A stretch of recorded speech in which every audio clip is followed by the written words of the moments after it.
Call this meeting to order at 5:30 p.m. Welcome to the University Initiatives Committee meeting 5612. For the record, the date is Thursday, May 28th, and the time is 5:30 p.m. We are currently located in the CSUN Senate Chambers, SU 313R. We also have senators joining us online through Zoom. All the senators joining online should have their camera on during the meeting. At 5:30 p.m., I will now go into a period of roll call. Vice Chair Navarro Mendoza, present. Senator Beals, Present. Senator Briones, Present. Senator Goodman, Present. Senator Gutierrez is unexcused. Senator Hankins, Present. Senator Mohan is excused. Senator Oliver is unexcused. Senator Pui, Present. Senator Rafa, Present. Senator Rodriguez is excused, and then Senator Taylor. Present. Okay, with 8 senators present, quorum is met. I will now close roll call at 5:31 p.m. and at the same time open land acknowledgement.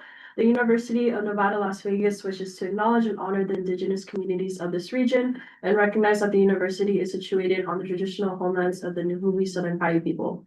We offer gratitude for the land itself, for those who have stewarded it for generations, and for the opportunity to study, learn, work, and be in community with this land.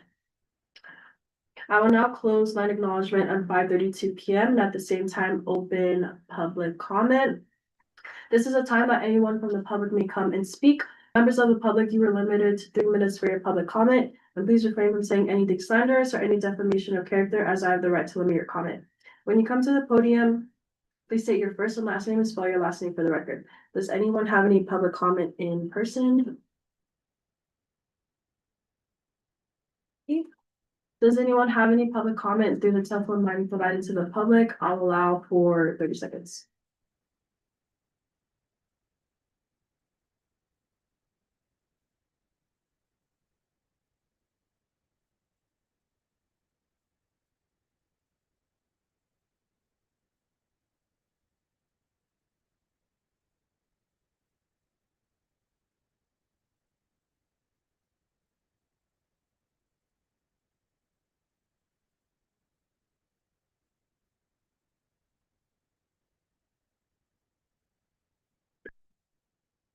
Okay, seeing none, I will now close public comment at 5:33 p.m. and at the same time open approval of minutes.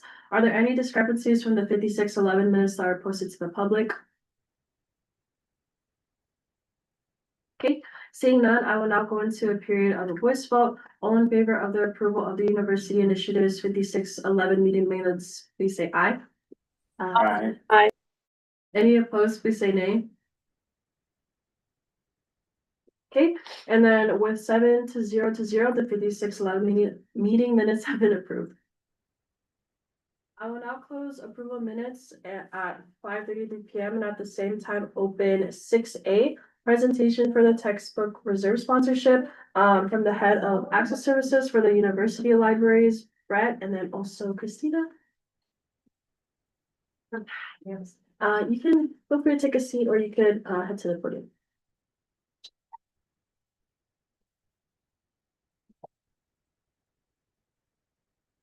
Alrighty, let me share my screen. Okay. Okay. So for you to introduce yourself and then we can get started. Okay. Well, we are with the libraries. We have a slide in a second that we'll introduce ourselves on, but this is for the CSUN sponsored reserves program. It helps us purchase textbooks as well as technology that students need in their day-to-day life. So yes, the CSUN funding directly reduces those obstacles for students by providing academic textbooks, chargers, headphones, calculators, or other high demand technology items that may help them at their time at UNLV. And who we are, my name is Christina Kamayan. I'm the reserves coordinator and evening supervisor at Lead Library. I've been in the position for 3 years and I'm a UNLV alumni.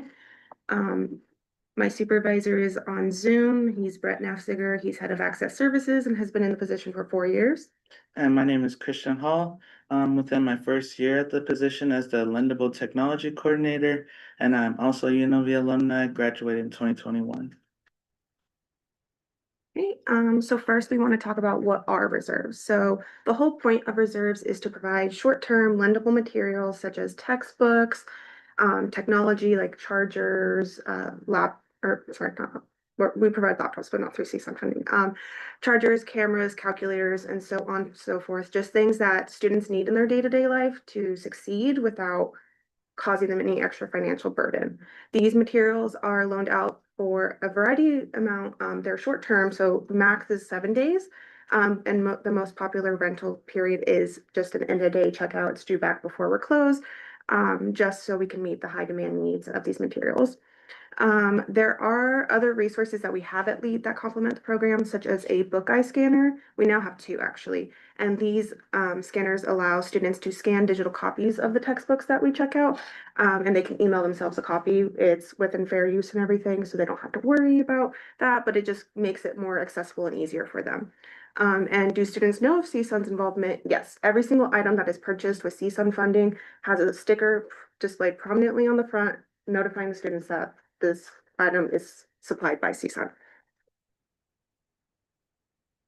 So as far as course reserves, what we are purchasing are recommended items, items that might not necessarily pop up on your course syllabus, but someone believes could provide that extra knowledge in any specific discipline or study to help you in your studies, as well as required materials that will pop up on your syllabus for study materials or citing for particular projects. For the year of 2025-2026. The total amount spent was $2,669.77 out of the $11,750 budget. As far as technology reserves, we purchased many items, including iPhone chargers, laptop chargers, calculators that are very popular on exam days, headphones that students like to use for listening to online lectures in the library, and alternative study materials like the VR headsets for people who want a more immersive experience. And these are all purchased through our approved vendors, Amazon and B&H. For the 2025-2026 year, we spent a total of $11,749.56 out of the $11,750 budget. Okay, for usage statistics for the course reserve. So textbooks are gradually seeing an increase in use compared to when I initially took over the collection. They become more relevant and updated to student needs every semester. I review all the books we have on the shelf. I go through the bookstore and look one by one and compare what we have versus what we can get and can't get. We'll get more into that later. But as you can see, the average loans for spring 2026 are a lot higher than they were for spring 2025. Every year they've been going up. Fall is the more popular semester for like the book rentals, but it's just gradually gone up. And then similar to course reserves, you can see from 2022 that the number of loans for the technology items has been steadily increasing. The popular time to use these items is during the fall semester, but we still seen that increase every semester, not including summer, of course, because there aren't as many patrons on campus. And I think this is just due to the constant innovation and seeking feedback from our patrons and students as far as what they would like to see in our inventory. For how are we engaging our students? One way we engage them is by creating surveys that are posted and promoted throughout the library, where they can provide feedback on what items we have, what they find useful, what they think we should include in order to better accommodate them. Promotional materials are shared via library social media and flyers throughout campus.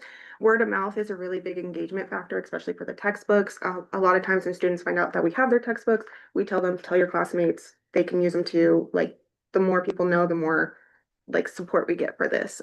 We also have if students come to the desk and they ask for a textbook that we don't have, everyone at the desk is instructed to write down what class it's for and what the textbook is and give that to me, so then I can go purchase it at the bookstore if possible. Our digital catalog as well makes searching for these materials specific to their course or just a course in general very easy. The tech lending page also makes the items more discoverable to our students. As far as the challenges go, for the course reserves, the needs vary from year to year. So sometimes items are removed from courses. Other items need to be updated as far as like the addition and things like that. And then sometimes there's fewer purchases required. And because the purchases are currently limited to the bookstore, the availability depends on what they have in stock. And sometimes they don't have items, or it might take a while before it goes to their inventory. There are also some textbooks that are rental only, so we can't purchase them to hold on to them permanently for our reserves.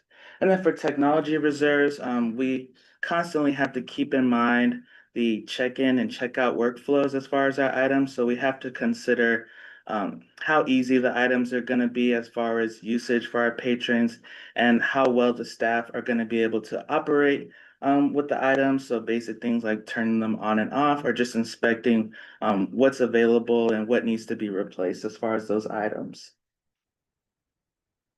Okay, and ways we address these challenges. One way we'd like to address the challenge for the rental only textbooks with campus bookstore, a lot of materials have become rental only, and so we can't get it at all. And they are often books that a lot of students are requesting. We would like to broach the topic, or at least throw it out there to you guys, the possibility of using like Amazon as a backup retailer instead of just getting it from the bookstore. So then that way, if they're not able to be purchased from the bookstore, we could still find a way to get it to the students, because textbooks are really expensive and the students are really vocal about which ones they want. As for technology reserve challenges, we have to like consistently rearrange storage space to accommodate what we have versus what is coming in. We also have to retire unrepairable and unpopular items just to, again, have a current reflection of student needs. And before purchasing new items, there is a brainstorming session where any aspect of the item that may be confusing to either patrons or staff, when checking it out or checking it back in, that is discussed. So then that way we can know ahead of time what challenges may come up so we can address them in the moment and minimize any mistakes or confusion. And then Brett will cover this slide. Hello, thank you for inviting us to present today. I'm Brett Nafziger, and we've presented a few times on the course reserve challenges. And as Christina shared, it's getting harder and harder to have books in the UNLV bookstore that actually are ones we can purchase and provide as course reserves, because of the increase in rental books that the UNLV bookstore has, which actually they even are renting them. So there's not a mechanism that we can use to like purchase those books. And also the increase in textbooks that have a technology component, like an online component that it has a code, makes it impossible to add to course reserves if the class requires that technology online component. So this has been challenging. The way the contract, the agreement with CSUN's funding is written is there's a total of $23,500 provided to support library reserves annually, and that's divided between the course reserves and technology reserves equally. We have not had a challenge filling the purchasing of the technology reserves, as that is a newer collection and has really been thriving and doesn't have the same constraints that the course reserves has through the UNLV bookstore. And the way it's written up is the course reserves have to be purchased through the UNLV bookstore, and the technology reserves can be purchased through two different vendors, B&H, which is a classic high-end camera and video component provider, and then Amazon as backup.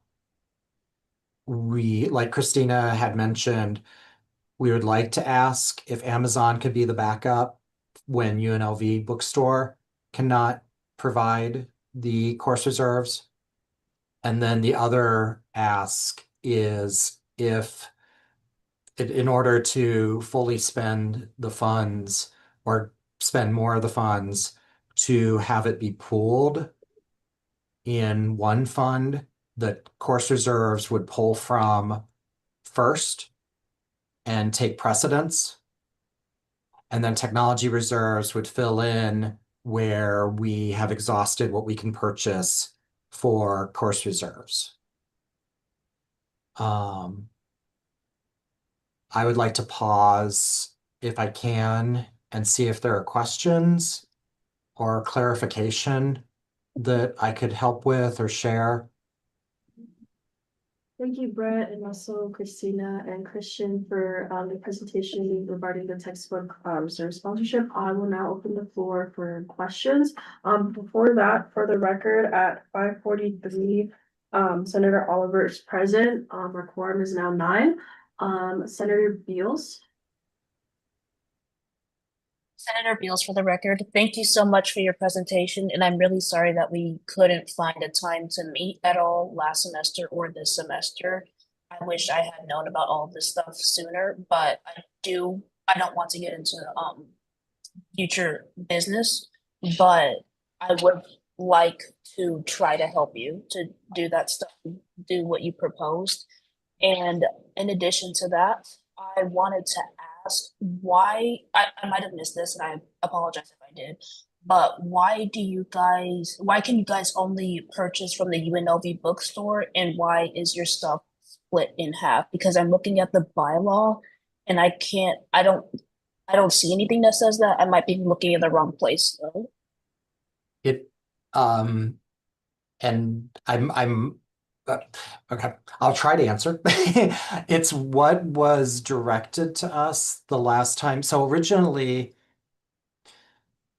the CSUN funded course reserves, and it was 20,000 a year.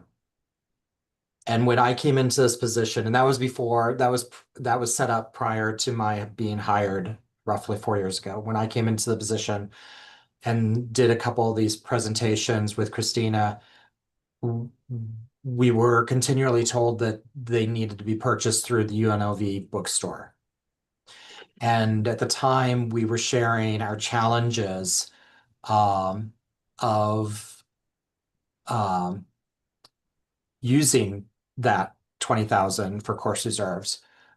And we asked if it could be split into course reserves and technology reserves so that it would allow us to potentially better use a larger percentage of the funds for the course reserves. And at the time, I believe it was put into the bylaws that way. I don't know which I remember them writing it up and like typing it in as we were discussing that day. Christina, do you remember more? No, pretty much the same thing. They did it like while we were in the room, but I don't remember. I think it was like May 23rd, like 2 years ago was my first presentation. We did that. But I don't know the exacts as to why it was split exactly 50-50. And then I don't know exactly why we got the extra 3,500. I think that came from So that you guys came. were supplying for late night hours, and then since that was no longer a thing that was happening, or we no longer needed that support for it, it was decided that it just got added to the course reserve or the reserve sponsorship, and then just split in half from there. But I'm not sure why it was bookstore only. That's just been how it is. Advisor Dow. Hey everyone, so I'm going to speak on behalf of your business manager since she's not here, but I can answer some of the questions that have come up. So to Senator Beal's point, it is in your bylaws. It's in Chapter 1206, Section 2A, subsection 1. So you do, it does say that you get 23,500 per year, 11,000 for the academic year through the library's use in participation with the UNLV bookstore to purchase necessary textbooks, and then the other half for available each academic year to purchase technology where the university library is deemed fit. If anyone's looking at your bylaws, it's on page 114. So it is written into the bylaws that way. So some context, what was previously mentioned about where the extra 3,500 came from, that's exactly correct. We used to give $3,500 in a separate sponsorship to a different initiative at the library. And when that initiative ended, we just sort of instead of giving you all less, we just pushed it into this so you could use more for this fund. That's the exact history on that. In terms of using the library, so using the bookstore. So this is a real like specific thing, but the way that we used to transfer funds for the sponsorship has existed for many years. And so when this sponsorship was written, the way we did business with our sponsorships was very different. Short version of an incredibly long story is due to a university audit. We no longer just transfer funds from our operating account to the library's operating account, which is how accounting used to work. There now has to be a separate account that is specifically for these purchases, that is owned by the library, but that we have access to transfer funds into. So basically, you just spend funds out of there. So previously, I think that way of doing business had to basically be related to that. In terms of the accounting now and the management of the funds, because it's written into your bylaws, it would have to be at the discretion of the committee to change the bylaws. But from a position of our business manager, there's no reason you can't use another vendor if the bookstore doesn't have what you need. I guess my question to you is, as long as you have a P card that you're using for purchases outside of the bookstore, you now have that account that you can just reconcile those purchases, those P card purchases against to be able to do it for Amazon. But because it specifically says in the bylaws, the library only, technically you have to follow that, but that would be a very easy change in the bylaws. That would be a recommendation that I would have to the committee that someone take on a bylaw, a bill to change your bylaws that would literally just take out the requirement of the bookstore. I wouldn't even recommend that you add in Amazon. I would just take out a requirement of a specific vendor. But then you all, however you purchased it through Amazon, you would just reconcile that purchase against that account that I told you, that I mentioned. And then in terms of the split, that would be at the discretion of the committee. I would recommend you all as a committee decide if you are comfortable with allowing more discretion to the, right now, you all have discretion on how that's split, but if you want to give that discretion to the library, that would be up to you all to decide. And then one of you all would just take on the initiative. I would do that all in one bill to change both of those things. That would be my recommendation. And if you have any other questions about the mechanics, let me know. Thank you, Marnie. Thank you, Thank Advisor you. Dow, for clarification. Does anyone have any other questions regarding the sponsorship? Okay, I had one question. I know that you all mentioned that you do surveys to engage like the students. What have the survey respondents have like looked like? I mean, we recently did one in regards to like adding more digital video cameras to our inventory. Um, the last time I checked, we hadn't received any responses. Um, that might have just been due to the fact of like when it was published and things like that. I think our timing could have been slightly better, but we were receiving feedback just from people speaking to us at the circulation desk and faculty and staff members all over the campus, just suggesting things to us, and that's been very helpful in informing our decisions. I think the most recent purchase we made included buying more Canon EOS R50s, which have easily become our most popular camera this year. And I think that's an example that, you know, we're headed in the right direction as far as receiving feedback and following through with it. Yeah. And If I- then Senator Taylor.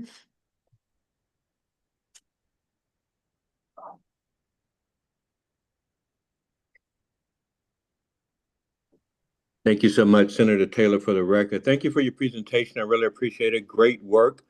I'm happy to hear about this. I do want to ask, I do see, I did hear that you guys are experiencing an increase in both the technology checkouts as well as the book reserves. I want to know if you have a way of determining if a few students are using more services or if we are reaching more students. If I can jump in with that one, that's a great question, Senator Taylor. Because of privacy issues, we can't we don't collect individual names with what they check out because we don't want people to we don't want that information to possibly get into the wrong hands. But what we can do is we can see that it is multiple individuals that are checking out the materials and that it's not a select few. It's really with the growing demand, we've allowed students to place reserves so they can request a hold on items that check out for a week, technology items that check out for a week.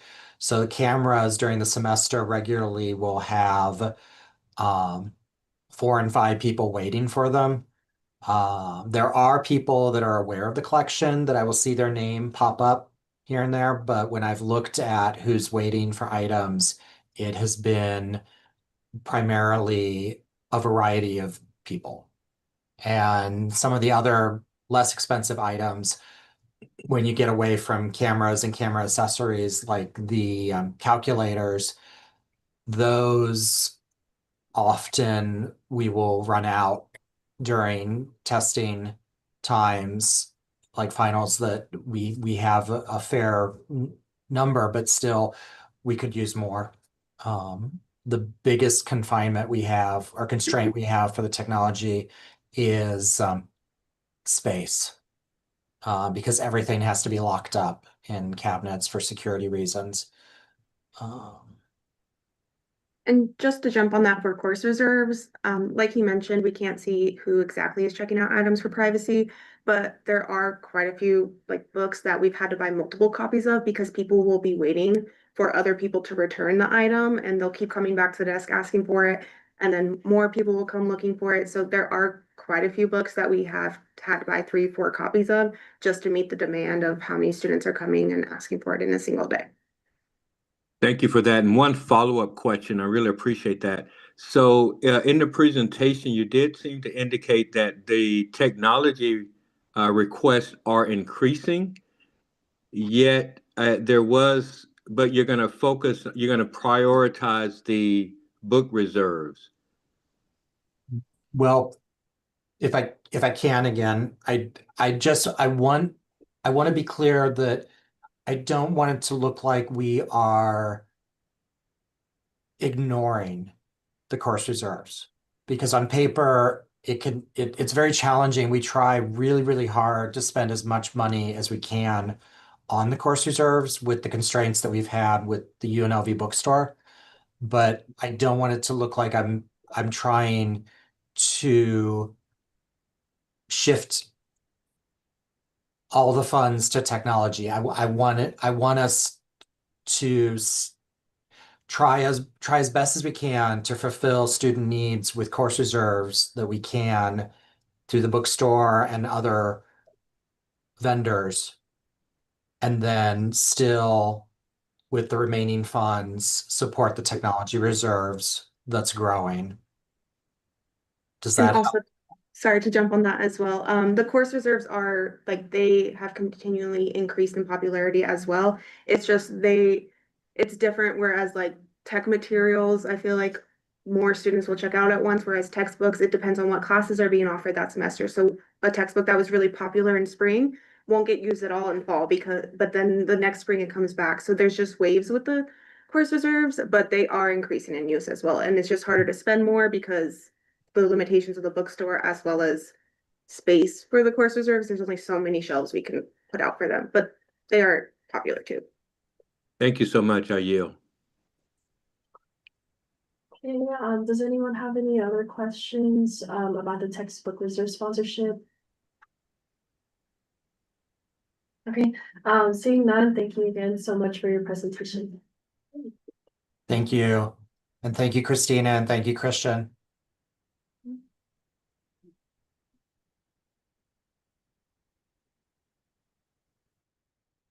I will close agenda item 6A at 6 p.m. 6 p.m. and at the same time open 6B presentation for the period project sponsorship from Senior Associate Director of Student Government and Activities, Marnie Dow. And then for the record, at 5:57 p.m., Senator Pui went on a point of personal privilege, making her form at 8.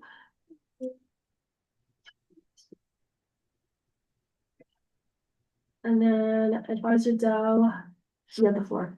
Hey, everyone. Usually Advisor Harris gives this presentation, but she's out this week, so I will do my best for y'all.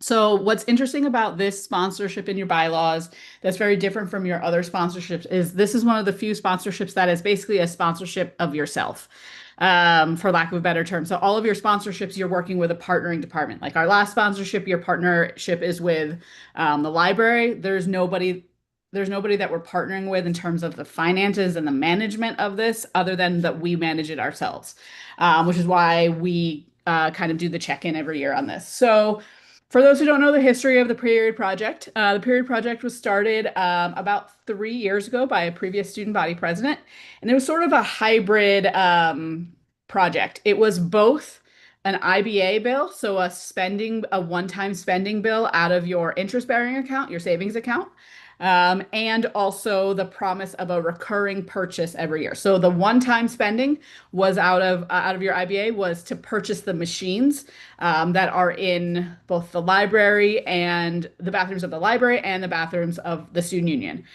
to vend the period products. And then, so that was the one-time purchase. And then what continues in your bylaws is the annual purchase of $3,000 of the products that go into them. So it's written into your bylaws that your business manager, Palacios, will basically at the start of every summer purchase $3,000 worth of pads and tampons we work with a company called Ant Flow that does exactly this on colleges all across the country.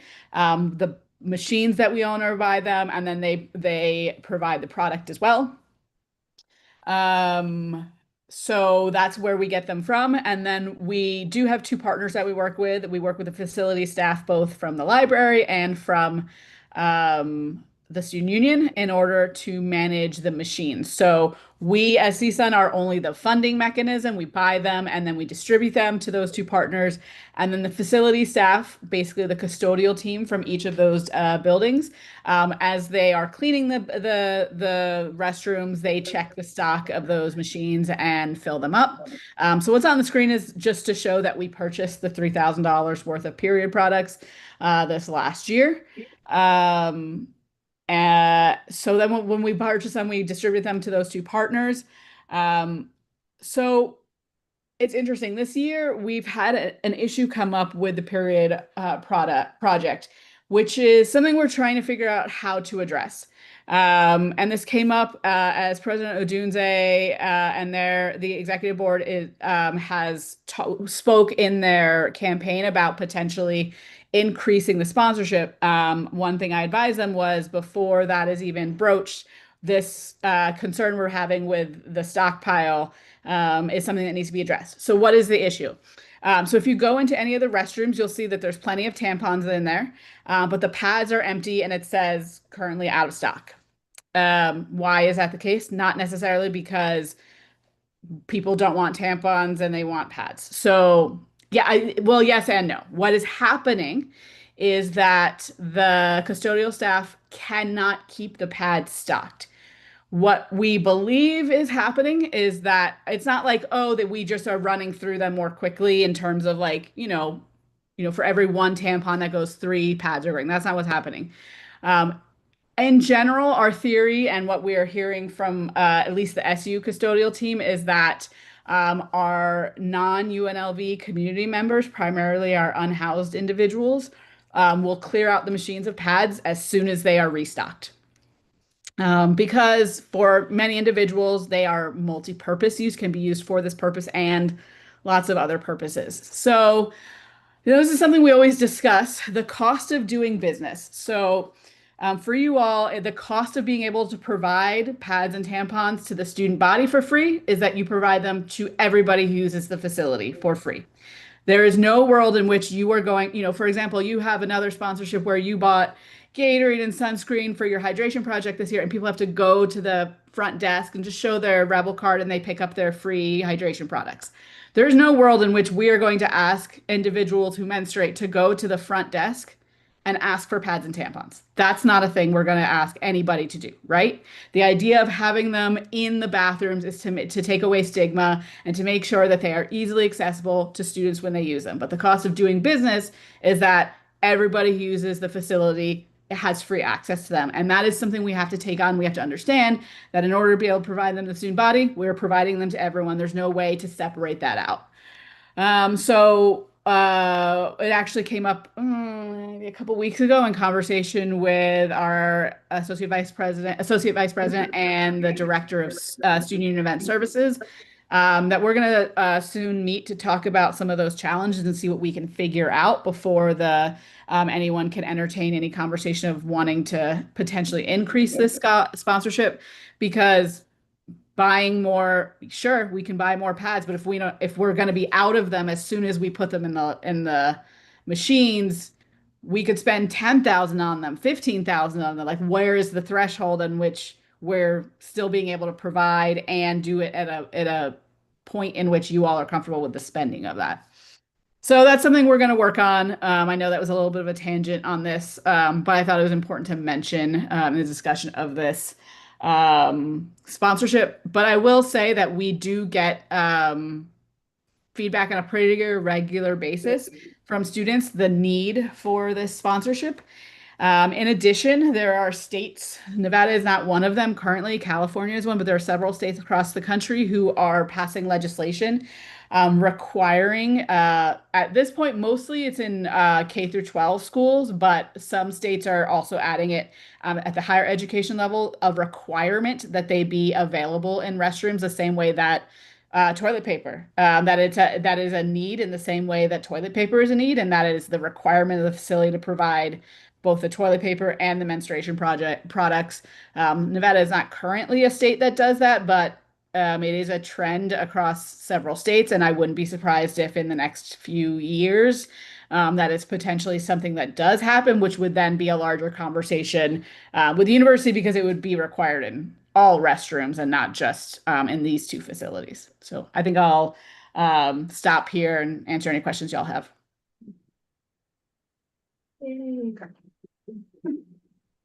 Thank you, Advisor Dow, and now I'll open the floor for any questions or discussion about the period project sponsorship.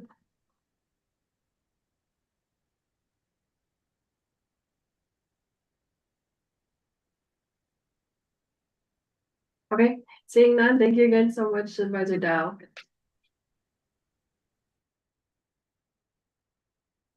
And then for the record, at 6:05 p.m., Senator Pui came back from a point of personal privilege, making our quorum back at 9.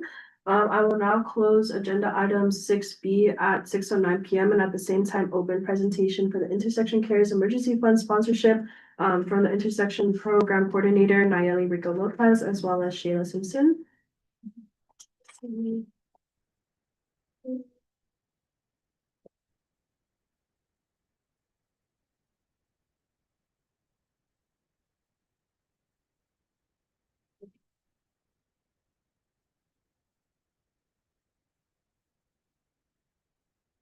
Okay, y'all got the PDF? Yes. Cool.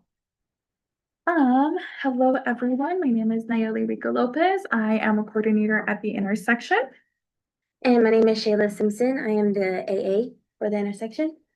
And this first presentation will be on the Intersection Emergency Fund this, we can move on to the next slide. This sponsorship was created in collaboration with the intersection, I believe starting in 2018, so it's been several years. And usually it's one of the things that is most sought out through our office.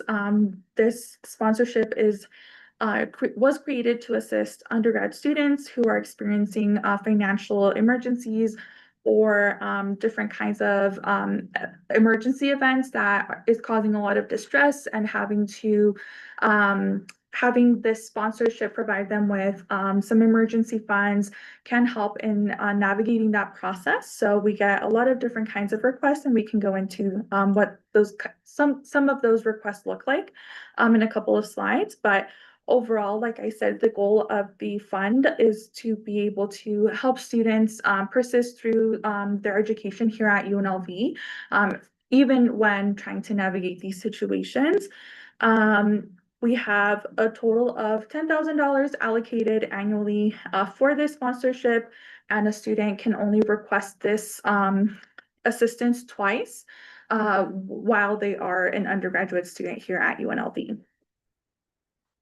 Then Shayla can go into the eligibility requirements. Yes, so as Nayeli mentioned, the funding requests are urgent in nature and caused by an event or unforeseeable circumstance that resulted in the loss of funds, all other resources, including emergency loans through financial aid, must have been considered and are insufficient, unavailable, or just not available in a timely manner, as well as applicants must complete all questions in full and submit supporting documentation as well. So to be eligible for consideration, applicants must meet certain requirements, like being currently enrolled in at least 7 degree-seeking credits or its equivalent established by the DRC, in good academic standing, have a 2.5 GPA, and have a financial hardship resulting from an emergency, an accident, or other unexpected critical incidents. Okay, thank you. Going on to this slide, like we mentioned, we have $10,000 allocated annually. This year, our applications that we received were for a total of 20 applications. We awarded 15, and that resulted in a total of $6,300 spent of the total 10,000, with the average award amount being around 420. We are at the discretion of deciding how much funding to award each student. So sometimes it can vary depending on the situation that the student is going through. I also want to recognize that the intersection has gone through several changes during the last academic year.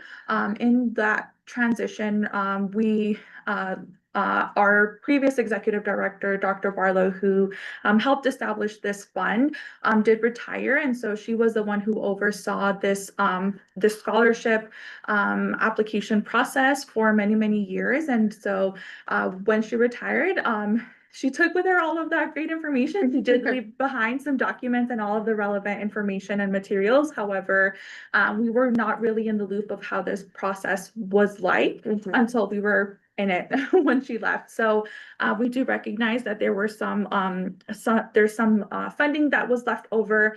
However, we do believe that that was due to the transition that occurred, and us trying to figure how to continue the sponsorship and going. But we do believe that the full $10,000 for this sponsorship is still needed. Going on to the next slide. Okay. So some examples of documentation needed would be like proof of parental layoffs or an unemployment preventing continued payment of installment plans, rent, or basic necessities, eviction by landlord or parent, inability to continue to work or find sustainable employment, loss of transportation, inability to purchase books or other needed supplies, child care needs, health-related expenses, housing and food insecurities, death of a family member, impact or trauma experience related to the December 6th tragedy, and as well as domestic violence. I will add on that most of the awards that we have approved that we've seen come through since Shay and I took over running this sponsorship has been mainly like layoffs as well as domestic violence, evictions as well. So we continue to see a lot of these reasonings in the applications that we receive. And I want to add on, just due to the economy and things are increasing, especially rent and bills. So that was also been a need of like past due balances. Bill balances has been something that I've noticed as well. So other ways that we use this funding to support students would be to purchase meal plans for Hope Scholars, provide Rebel cash cards, perishable food items, care packages, textbook loan purchases, as well as partnering or in a way of at least letting students know of the Take What You Need events that are thrown by the SLL department. That is all of the information we have for this emergency fund, but we're happy to answer any questions. Thank you, Nayeli, and also Shayla for your presentation regarding the intersection. I'll now open the floor for any questions regarding the sponsorship. Senator Taylor. Senator Taylor, for the record, thank you so much for your presentation. A wonderful program. I'm really happy we can support it. I have a question with regards to the financial management resources that you provide to awardees. The financial management, that was mainly provided, I believe earlier to when the sponsorship was started in 2018, and that was handled by our previous executive director, Dr. Harriet Barlow, as well as our assistant director, Dr. Anna Marrero, who's currently on extended leave. However, I'm not entirely sure of what that exactly looked like. I don't have that context, but I believe that they partnered potentially with some banks on providing financial like learning opportunities for the students that benefited from this sponsorship. However, I'm missing some context and I do apologize. No worries. I appreciate it. Thank you so much. I yield. Yeah, and then Senator Beals. Senator Beals, for the record, thank you for your presentation. I really appreciate the opportunity I got to meet with you guys and work with you, especially in the early parts of the spring semester. But I wanted to ask about that number that you had in your slides, the $6,000 that you were able to spend. Was that like this, like for a specific chunk of time? Because if I might be remembering this incorrectly, but I thought I heard that the fund was depleted. Yes, so as we mentioned, within this transition of being under a new unit, we weren't really sure, we didn't have as much knowledge on the process of, or the account of, for the emergency funding. As well as under the unit, we have a financial accountant, but they weren't fully aware of all of the accounts. So we couldn't really get as much clarity from them on which account was which. So within that, we kind of did our own research, and then we found that this was like, we found the actual account for our emergency funding. We kind of got it confused, and then we realized that we had more funding. And then at that point, we did reopen the applications because I don't know, when stuff lives on Google Drives, things can get very confusing. And so we had to go through and like Shay said, research how stuff was processed before, and from there start our own process to make sure that stuff was as clear cut as it could be. And so from there, we reopened the applications, made our new application process, which was the same. It was just a new Google form so that we can have a clear vision of what applications we're reviewing.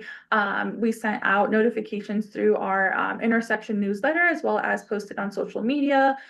We may have created a flyer for it as well. So we did try and push it out as much as we could, and we did get a good amount of applications before the end of the semester as well. But yes, there was some confusion and we weren't able to spend all $10,000. But like I said, we recognize that the need is still there, and we do foresee that the need will continue, and we are sure that through our efforts, we'll be able to spend as much as we can for the next fiscal year. Mhm. I appreciate that. Thank you. Does anyone have any other questions for Nayeli or Shayla? Senator Taylor? Senator Taylor, for the record, I see that your average awards are $420, and you can award up to $1,000 per awardee. Have you had any awards up to $1,000? And can you tell us what type of situation that might have been? Yes, recently we had an applicant submit for funding, and we did award them 1,000 because they were going through an eviction. They had multiple past due utility bills as well. So with all of that they were going through and experiencing, it resulted in the need of about 1,000. Thank you very much. Mhm.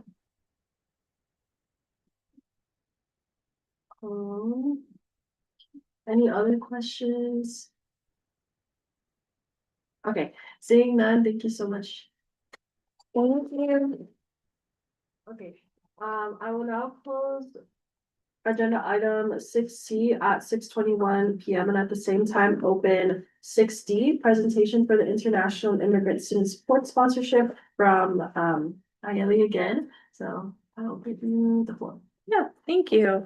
Yes, so again, my name is Nayeli Rico Lopez for the record. And we can go on to the next slide. So the intersection worked with CSUN to sponsor this International Immigrant Student Support Fund, which is intended to provide funding for non-citizen students who are going through either the process of obtaining their immigration status or maintaining a current immigration status.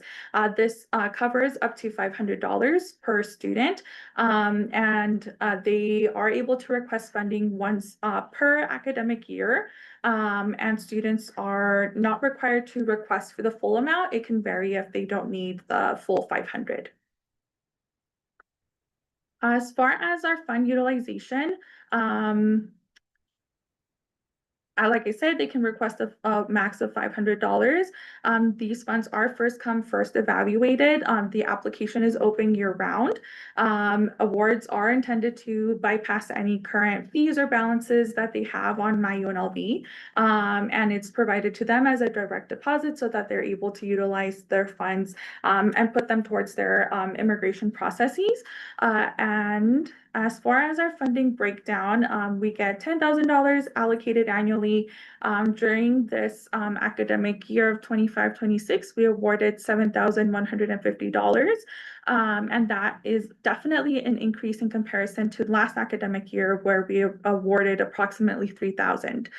So we definitely have seen an increase in award amounts. Sorry about that. And that's reflected through the number of applications that we've gotten as well. So we got 22 applications, 14 were approved, 8 were denied. We had a 57% increase in applications in comparison to last year, and a 27.9% increase in approval rates. We believe that that's because we were able to promote the the sponsorship a little bit more. So that definitely getting that information out to the students meant more applications, which we were very happy about. Some examples for why we would have denied an application could have included that they were requesting the funding to go towards tuition and fees, medical expenses. They may have not been enrolled at the time of application, or potentially I needed more information from the student on the cost that they were hoping to get covered, and they maybe did not provide that information, or I determined that it was an ineligible expense that wasn't related to their immigration process. As far as eligibility, they must be an undergraduate student at UNLV, actively enrolled. And then they must have any immigration status outside of being considered a US citizen. So that can be include being undocumented, a non-resident, etc. And then that the sponsorship itself does not cover DACA renewal fees, because that's a separate sponsorship that we have. However, DACA recipients are still eligible to apply for this sponsorship if it's associated with other kinds of immigration costs that are more so related to like the naturalization process, for example. That is something that DACA recipients can pursue if they want to adjust their status. So they are able to, in a way, double dip because they are going through different processes. And then through the form that that the student fills out, we do collect the information about meeting eligibility requirements as well as other demographic data. But because we understand that this population is this population that's vulnerable, we do maintain some records, but it's very minimal information that we retain, mainly their entry number. Everything else is essentially cleaned off so that we don't have any remaining identifying information that's not necessarily necessary.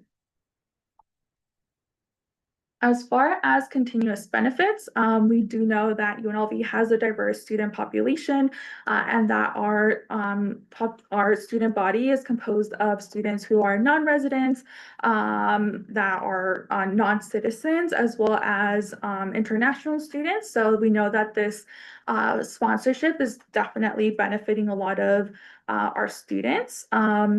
And we can definitely see through our application numbers that we're spending almost all of the total amount for the sponsorship. So the need is still there.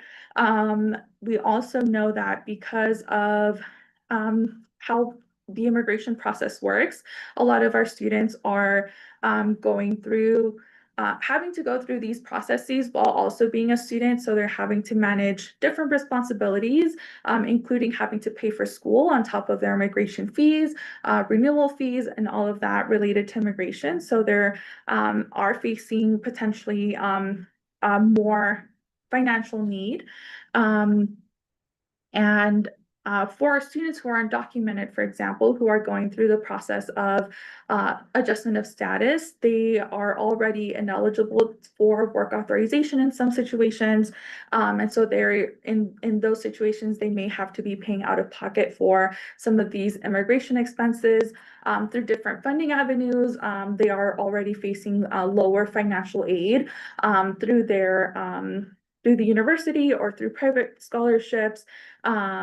And for some students who are international students, they are already paying out of state tuition rates. And so we know that they are really trying to access as many funding opportunities as possible. And this does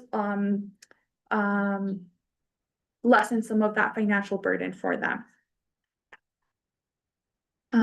Other information regarding the sponsorship. So for funding, our recommendation is to continue the sponsorship for the same amount of $10,000. In regards to our marketing outreach, we have made improvements by updating our marketing materials, which we shared across campus, brought to our intersection events, placed on our intersection bulletin boards, and we also shared them out with some registered student organizations as well, who work closely with us as at the intersection. We also periodically re-release the information through our intersection social media, and we also encourage CSUN to repost those as well. I can't remember if we tagged y'all as collaborators, but that may have been something that we've done in the past, or just asked one of the senators to help us out with reposting. And then as for opportunities for improvement, we do plan on moving forward, sharing directly with the international focused RSOs, for example, resharing with the Office of International Student and Scholar Compliance, and trying to really target some of the immigration or international student focused organizations or like touch points that we have across campus. We also would like to potentially utilize events like the Festival of Communities to promote it, because we know that there's a very diverse attendance at that event. So this may be a relevant resource to have there. And we also plan to continue to include it in our intersection newsletter, which is one of our biggest platforms to connect with students, staff, and faculty through our office. That is all of the information for this sponsorship, but I'm happy to answer any questions. Thank you, Nayeli. I think definitely one of our priorities for the remainder of the summer and the fall semester for UR is definitely showing more spotlights of our sponsorship. So definitely tag us or collaborate with our CSUN account, and we're happy to communicate that with our director of marketing to like promote it, as well as like all of the other senator stories to promote our stories. But it definitely is a priority. I will now open the floor for any questions.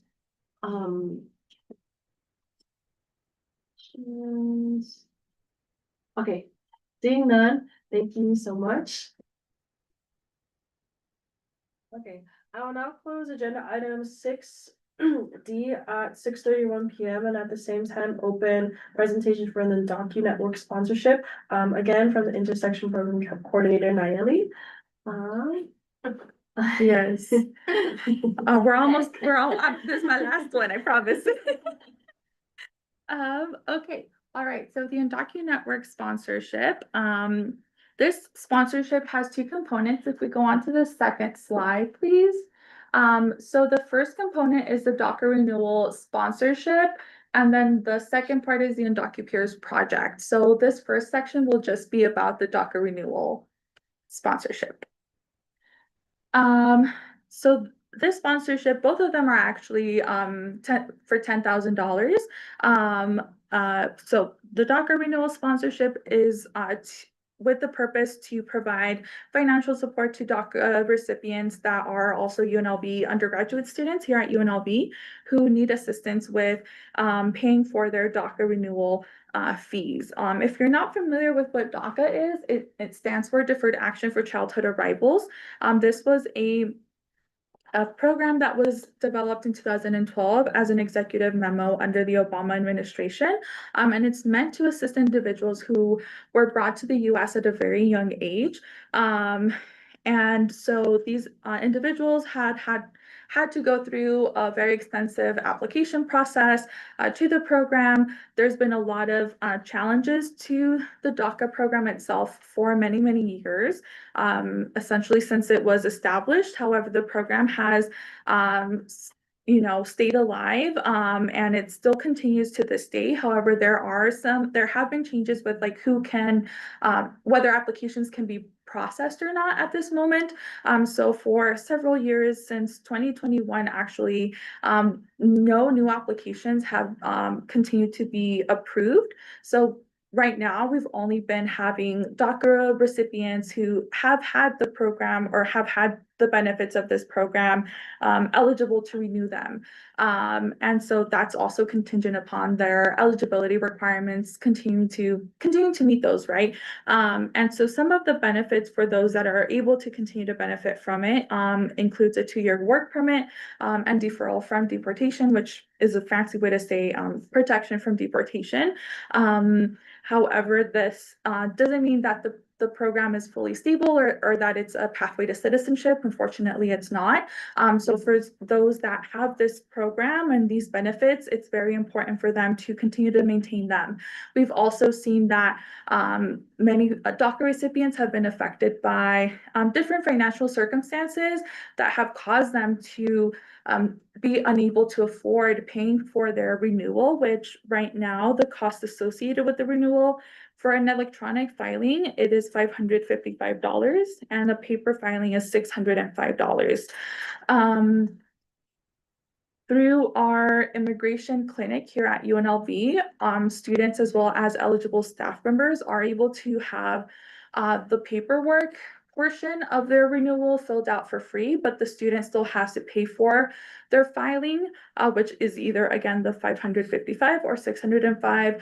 Considering that these are students that are, studying, they may not have full-time employment or employment at all because they may not have, if they're a DACA recipient, they can have, they have work authorization. However, they might still be going through other immigration processes that require more funding to be redirected to that. However, there has been patterns in the past of students being unable to process their applications because they don't have the renewal funds, which then causes them to have to postpone their renewals, causing it to expire. And then at that point, once it expires, they lose their jobs, right? And so that's very risky because if they wait more than 1 year to renew their DACA status, they lose it at that point. They'd have to fill out a brand new DACA application. And because right now no new DACA applications are being processed, they wouldn't have access to the program anymore. So it's very important for them to renew their DACA permits on time. And so why is this important? We know that there are active DACA recipients living within our state.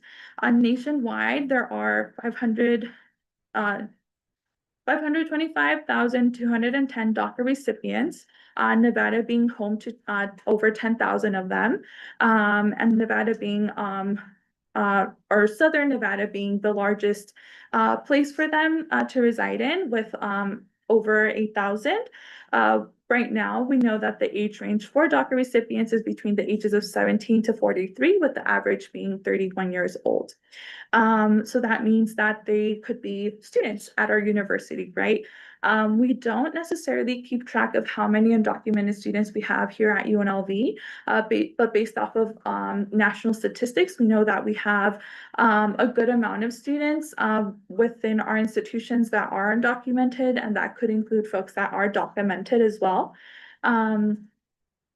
We know that DACA recipients as well as undocumented folks contribute greatly to our local economies through taxes and things of that nature, and that they are continuing to pursue higher education regardless of the political uncertainty that is happening within the country right now.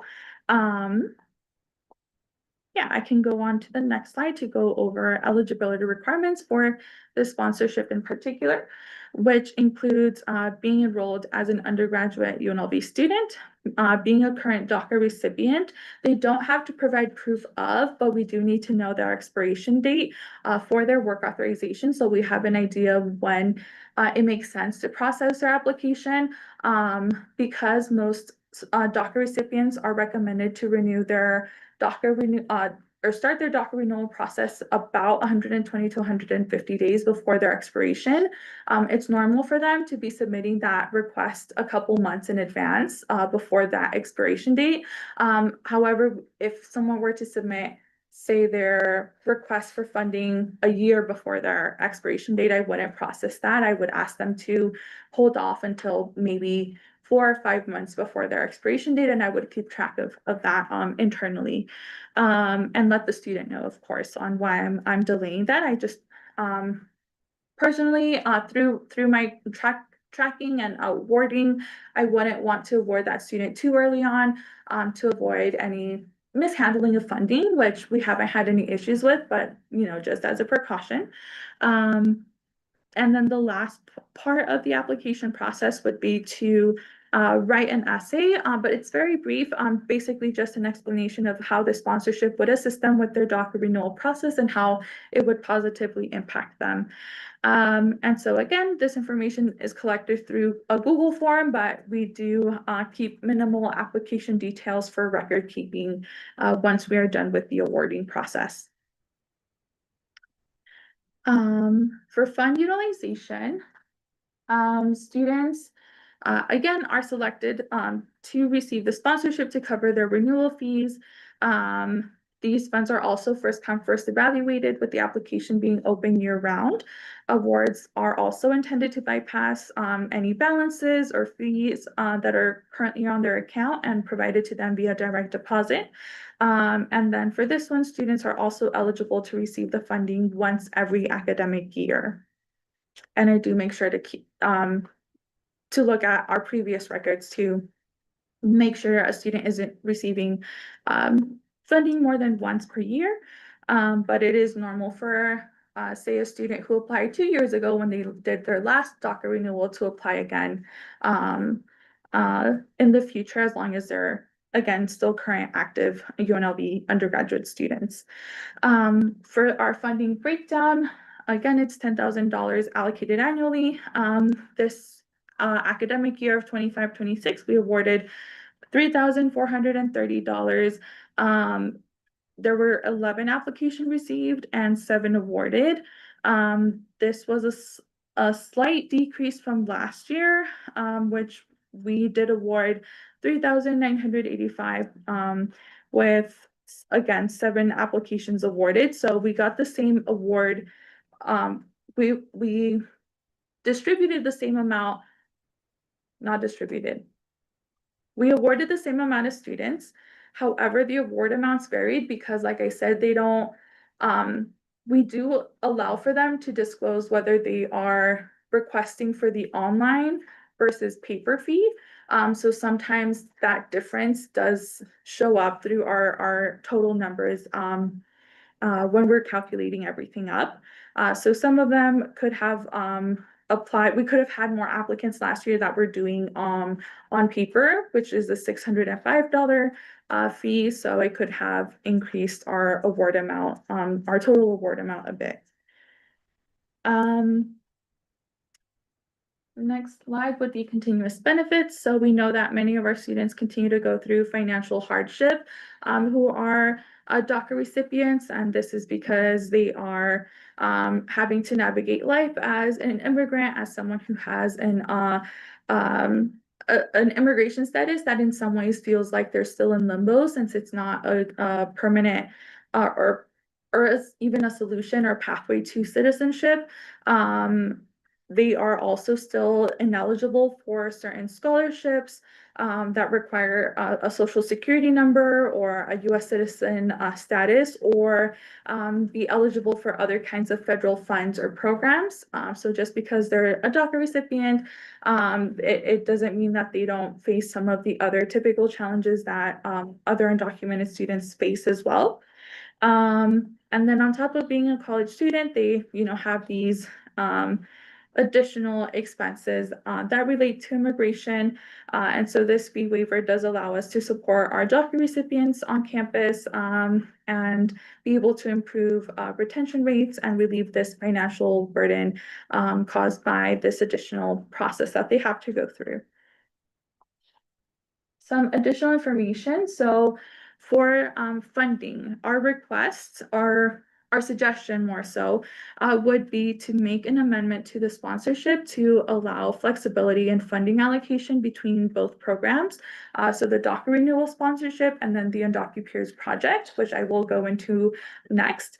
But that would allow for more flexibility, and the DACA renewal fund would still be available, but any unused funding can be allocated toward the UndocuPeers project and potentially increase their awards if by the end of the year we don't spend all or most of the DACA renewal funding. I've had conversations with some senators already about potentially doing an amendment or how this would look like. And we will have continuous conversations over the summer to see what it can look like. But that is something that we would like to propose. As far as our marketing outreach, we did improve our marketing materials and restructure those. We also shared across campus, brought to our intersection events, placed on our bulletin board outside of the office. We also provided it to our RSO partnerships and other offices and collaborators across campus. We released the information on our social media as well as through CSUN social media as well. And some opportunities for improvement for this sponsorship would include sharing directly with more RSOs, maybe some community partners if they can connect to our students that are DACA recipients, and then also continuing to include in our intersection newsletter. I also, I also want to mention, before I wrap up this section, for the DACA renewal sponsorship that because applications for the program have essentially stopped since 2021, we have seen dwindling numbers of DACA recipients in higher education spaces, and that's just natural to what's been happening to the program. But we also see that most of this individuals that are DACA recipients, again, the average age is 31, so they are potentially at this point going into their graduate studies. And we know that CSUN funding is only for undergrads, and so that may be a component of why we have been seeing a decrease in applications and award amounts. However, we do recognize that this sponsorship is still valuable for those that are continuous DACA recipients at the moment and are pursuing their undergraduate degree.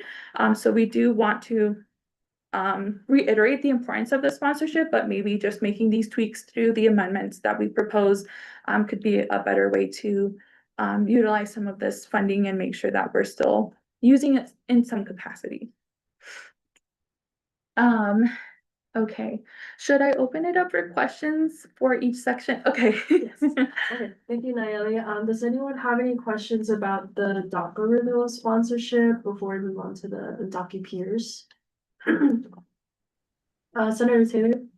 Senator Taylor, for the record, thank you so much, Nayeli, for your presentation.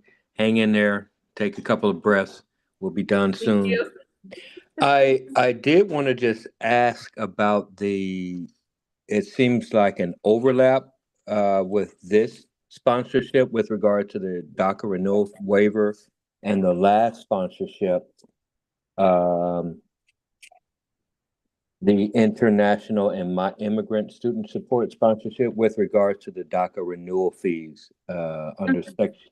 So is it potentially that a student can qualify for both of these and somehow, and I realize the DACA looks like that's a 2-year renewal process, but it looks like there's some overlap in both those sponsorships. Yes, so the DACA renewal sponsorship is only for folks that currently have DACA, right? So a DACA recipient could at any point, if they have the avenue to do so, pursue a different kind of pathway towards citizenship, for example, right? So say a student met their sweetheart here at UNLV, they get married, right? They start to pursue an immigration process. But the student at that point is still having to renew their DACA, right? Every 2 years. So they are tapping into the DACA renewal fund. At the moment that they start their immigration adjustment of status process, they're now having to hire a lawyer, right? To work with them as a couple. They're having to potentially open up a joint bank account, or maybe they move in together and have a lease to both of their names, right? So they're having to do all of these additional things, as well as if they're actually filing the paperwork to adjust the person's immigration status, they're having to pay the fees that come with that, right? So at that point, that student would be eligible for the immigrant and international student support sponsorship. So if they are applying for that sponsorship with those reasons of I'm adjusting my immigration status through my spousal petition, then that would be a justifiable expense through that sponsorship, if that makes sense. And at that point, like I would award both of them to that individual. It might not be in the same academic year. It could be in different years, but they may be tapping into both. Thank you very much. I yield. Okay, does anyone have any other questions regarding the DACA renewal sponsorship? All right, seeing none, I think we can continue with the DACA peers. Okay, awesome. All right, so For this last portion, the UndocuPeers project is a program designed to give UNLV undergraduate students with a unique opportunity to provide different forms of education and advocacy around the different kinds of needs that undocumented students have, the different kinds of supports and resources available to undocumented students here on campus and within the community. So essentially this sponsorship does grant the individuals who participate a stipend, which we know is very beneficial for students who are undocumented and don't have access to work authorization. The stipends are something that they're able to how they can get funding directly from the university. And so that funding can provide them with the means to be able to afford different things, mainly like personal expenses. It could be transportation, whatever they want to use the funds for, and they're compensated for their participation in the program. Students selected into the program do have to complete certain requirements, which includes gaining experience. Sorry, no, this is not the requirement section. Essentially, students can continue to gain experience with leadership, programming, peer mentoring, doing advocacy work, helping lead different events, for example. They also receive support from the Undocu Network staff advisor, which is myself. And they will again be awarded their stipend. This usually happens at the beginning of each fall and spring semester. So it is a full year commitment, including summer, as they are onboarded and trained. And then at the end of their experience, they're able to receive an honor cord that they wear at commencement, which is really great. So for the roles of the UndocuPeers, that would be to represent the Undocu Network, which is a registered student organization. They do have to sit on the e-board as well. They have to commit to providing training and engagement opportunities, and that would be for both on-campus and off-campus engagements. They also assist with assisting current and future undocumented students. So in being able to connect with on and off campus organizations or individuals, they can assist with the transfer process for a student who maybe thought they weren't able to come to UNLV as an undocumented student. So they just want to CSUN instead, right? A lot of times it's talking to parents and families about their experiences as undocumented students and what's been helpful in that transition to coming to college. I also have gone with them to table at different high schools to provide them with to provide current juniors and seniors in high school with information about our resources here on campus. And that's also been very helpful in spreading the word that college is an option for students regardless of immigration status. And then they also have other, roles and responsibilities as assigned, which can include student advocacy at various levels, community service, assisting me through the Office of the Intersection or the Monarch program, as well as any other special projects that come up at any moment throughout the year. Some continuous requirements is to continue to commit to participating in the program for the full duration of the year, again, including summer onboarding, developing various kinds of trainings or educational opportunities. Bless you. And so they structure their own trainings and events, and that's so these trainings and events can be in conjunction or in addition to their Undocu Network events that they lead throughout the semester as an RSO. And so they might have, multiple initiatives going on per semester. They do have to uphold their Undocu Network leadership roles and fulfill all of the requirements of those roles as well. Participate in group meetings, events, and other trainings as needed. I did write up our own code of professionalism for this program, and so they also have to make sure they're maintaining that. code of professionalism, and then maintaining full eligibility, which we do disclose to them at the time of application and throughout the program.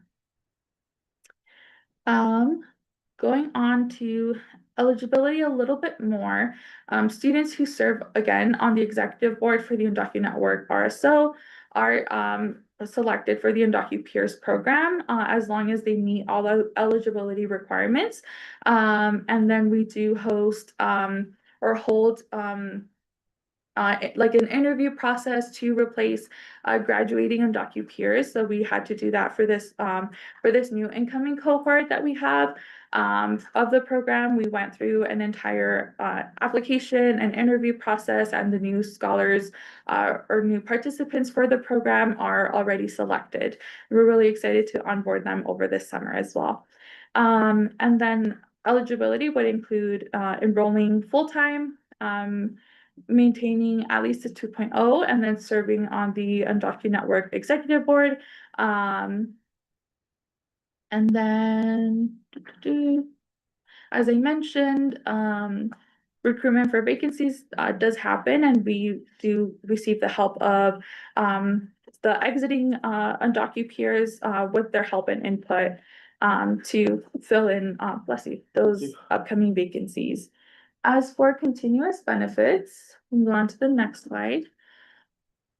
I won't repeat too much of this because I did have some of this data on the last slide for the DACA renewal fund, but we know that there are, undocumented students on our campus. We want to make sure that we're continuing to provide them with opportunities for funding.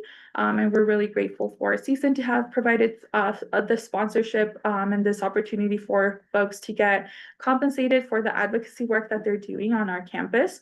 And then I think the Undocu Peers project is very unique in that the students are able to do the work themselves and gain very valuable experience in doing so.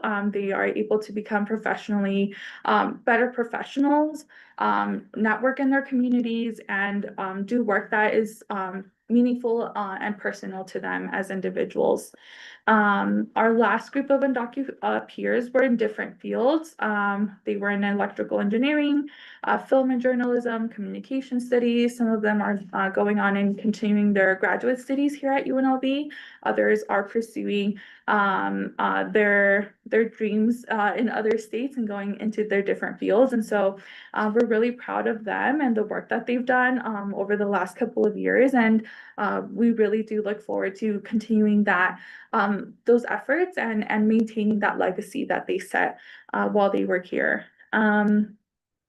And so on the next slide, you'll be able to see some of the efforts that they took on this last academic year. All of these events and trainings were very beneficial, I think, for all that attended. It brought forward a lot of community engagement among students on campus, off campus. Sometimes, for example, with the I Stand With Immigrants and To Immigrants with Love events that they hosted, they invited off-campus partners for those and made it so that folks can connect with other organizations in the community that are doing similar work. Balance and Breathe was another one that was really fun. We had one of the Undocu peers who has taken yoga classes for a very long time lead that yoga workshop. The coffee and conversations one was really cool. We had coffee and conchas at the intersection, and we had students, staff, faculty there contributing to the conversation and just checking in on how we're doing. And we had questions ready for them on various topics, but overall trying to create that community amongst each other. And then down at the left bottom corner, sorry, we're still on the picture slide.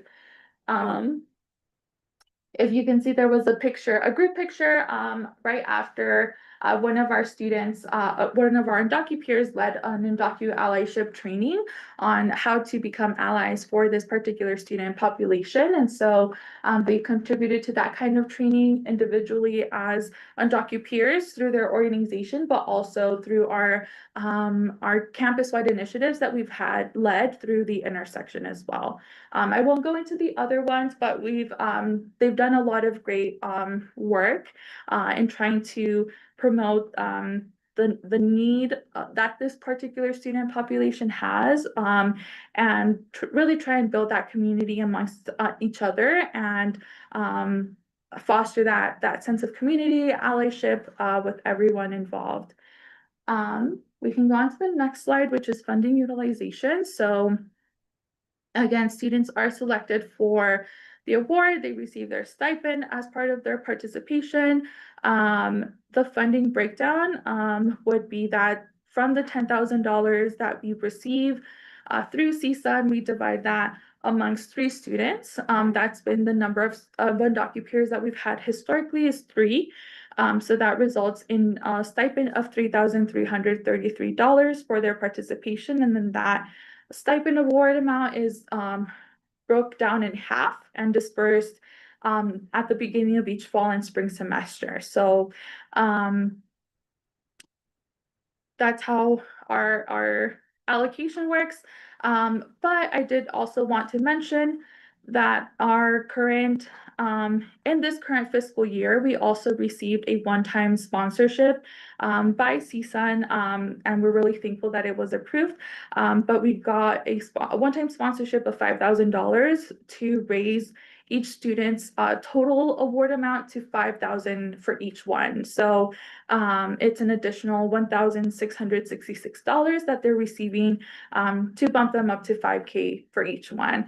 And that was because we recognized their additional labor that they had to put in this last year, where we've had a lot of transitions in the ways in which we've been able to move forward with undocumented services on our campus.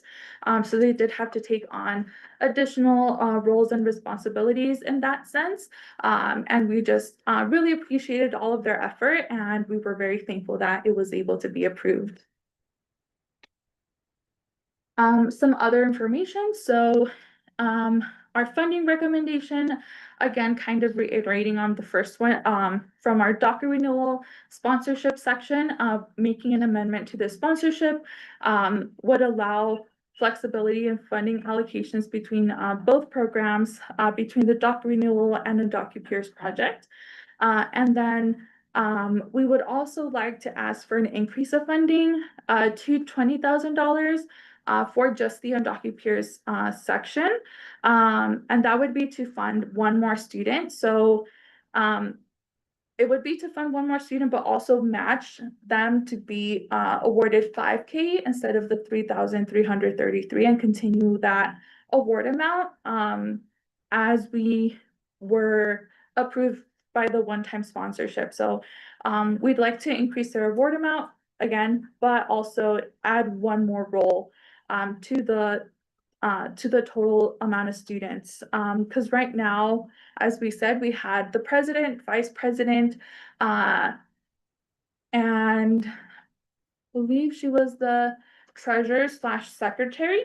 But the previous Undocu peers suggested restructuring their positions, and so the e-board would now consist of 4 positions, which would be president, operations officer, advocacy officer, and marketing officer.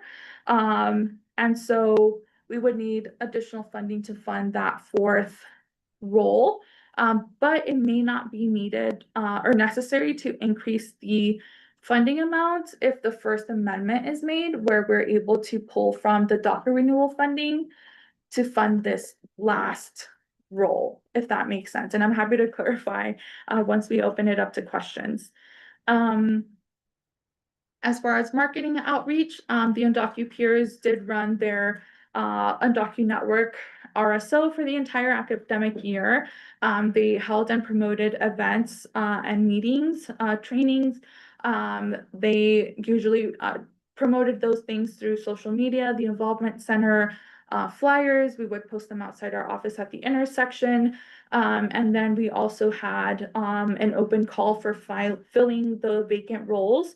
And we posted those on social media, shared amongst club members through the Involvement Center, and word of mouth also helped with that process as well. And then through any materials that the Undocu Network or Undocu peers more so put out, and that included trainings, included the CSUN logo as well. Opportunities for improvement, besides the potential additional funding request that has been previously mentioned, I also wanted to throw out the idea of having additional funding for onboarding and training or retreats that we can host for them. Usually I do that for them over the summer, and we've been using our intersection funding to fund those kinds of things, and that can include paying for their lunch, since it's like usually a full day retreat, if not like multiple day retreats that we host for them. I also try and get them together over the winter break to plan for spring. And that also includes having to pay for their lunch, or asking them to pay out of pocket for their own lunch during those half-day retreat meetings. So that would be another area of need that we have with running this program. And then lastly, I would like to read a quote from one of our previous Undocu peers. They said, "This experience has been incredibly valuable. During this entire process, I've become more in tune with my identity and have grown more confident, determined, and passionate for who I am and the community I advocate for. I've made extremely valuable connections, gained so much knowledge and friendships that I will always cherish." So I've really seen how the students have grown throughout their participation in the program. I'm very excited to, again, onboard this incoming cohort over the summer. And I'm happy to answer any questions. And thank you for your patience and attention. I know it's been a long time of me talking.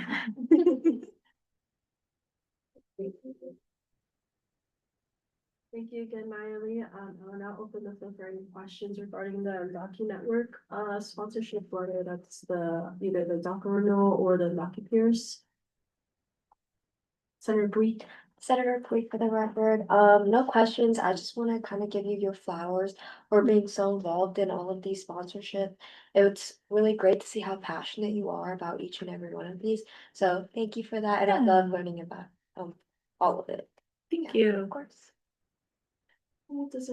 Senator Taylor. Senator Taylor, for the record, thanks again, Nayeli, for your wonderful presentation. I'm looking at the sponsorship, and it refers to Dream Zone training. The Dream Zone program. I didn't hear that in your presentation. Is that been replaced with the Undocu peers? So the Dream Zone training, I would say it's a kind of an outdated title, but it's what we now call Undocu Ally trainings. But essentially, it's the trainings we lead to help with fostering allyship within our campus community or external community, wherever we host the training itself. But it provides the attendees with resources, information on how to support this particular population, techniques, best practices, things of that nature. So I did mention briefly that the Undocu peers led an Undocu Ally training over the semester, and that they've contributed to the ones that we've held campus-wide as well. Okay. Maybe I'll need thank you again for that response. Maybe I'll need some clarification from the chair with regards to that, because I'm just a little confused. Section 03 of that sponsorship talks about all monies dispersed towards the Dream Zone program. $10,000 must be used, so on and so forth. I just don't see Undocu peers anywhere appearing in this sponsorship. So just help me understand that. That's all. Chair Cameron, for the record, if I'm not mistaken, is it like interchangeably of like Undocu peers and Dream Zone program? So I'm not sure how the Undocu peers program was established previous to me arriving in this role. I believe the coordinator that was here prior to established the sponsorship, and then formally started the UndocuPeers project, but essentially the Dream Zone trainings, like that's the requirement that they have to fulfill as part of the UndocuPeers project. So that's their main role, is to provide these kinds of training and connection opportunities, which they have done over the year, but we've kind of expanded the program to include more than just trainings. So it is a little convoluted. I And don't, I'm do we need to update the bylaw? Because I don't Yes. see where the money is being spent for what you just presented versus the training that's in the sponsorship. Yes, it looks like definitely the sponsorship itself definitely needs a bylaw update. But from the way that Naomi presented the UndocuPeers, it looks like that is where the Dream Zone training funding is like headed towards from the UndocuPeers. Advisor Dow, do you know anything? I apologize. Can we ask the question one more time? I had gotten distracted by something else. No worries.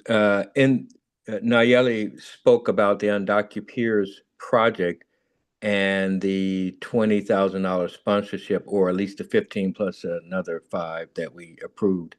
However, the sponsorship, as it's written in the bylaws, speaks specifically about the $10,000 being used for Dream Zone trainers and a Dream Zone program. It doesn't mention anything about UndocuPeers or an UndocuPeers program where we're paying, paying students.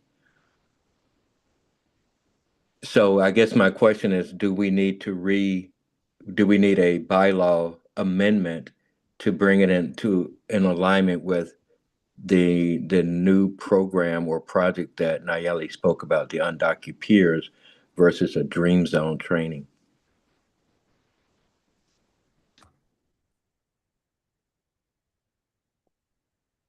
Advisor Dow? Yes, the answer is, so if, I apologize, I had gotten distracted by something else. If that's what they're doing instead, if they're not doing the Dream Zone training anymore and they're using this instead, then yes, you all would need to change the bylaws to properly reflect what the sponsorship is being used for, or you would need to say that the department would need to be following the parameters of the sponsorship. But if that's not what's working for the department, the idea is for you all to make the sponsorship work for the students and for the department. Thank you, Advisor Dow. And then I'd also like to note that these sponsorship presentations are only information only, so we won't be able to make any bylaw changes or amendments to the actual sponsorship itself. However, not like wanting to go into future business, but yeah, so what Advisor Dow said, does anyone have any other questions regarding the Indocu Network sponsorship? Okay, Naomi. If I could just add that, I do think that the bylaws do need some updating, in my opinion. So, I do thank you, Senator Taylor, for bringing that up. I think at this point we've been trying to fulfill that Dream Zone requirement through the Undocu Ally trainings. But like I said, since my arrival to my current role, we've really grown the UndocuPeers project, and still kept that Dream Zone training component as part of the requirements, but it hasn't been the sole focus. So I think revisiting the bylaws and making those updates to just reflect truly what this project has turned into would be helpful. But out of my personal opinion, I do think that we've been maintaining the requirements for the sponsorship. It's just the roles have expanded much, much more than they originally were. Thank you for the clarification. Does anyone have any questions? Or okay, seeing none, thank you so much, Natalie, for your presentations.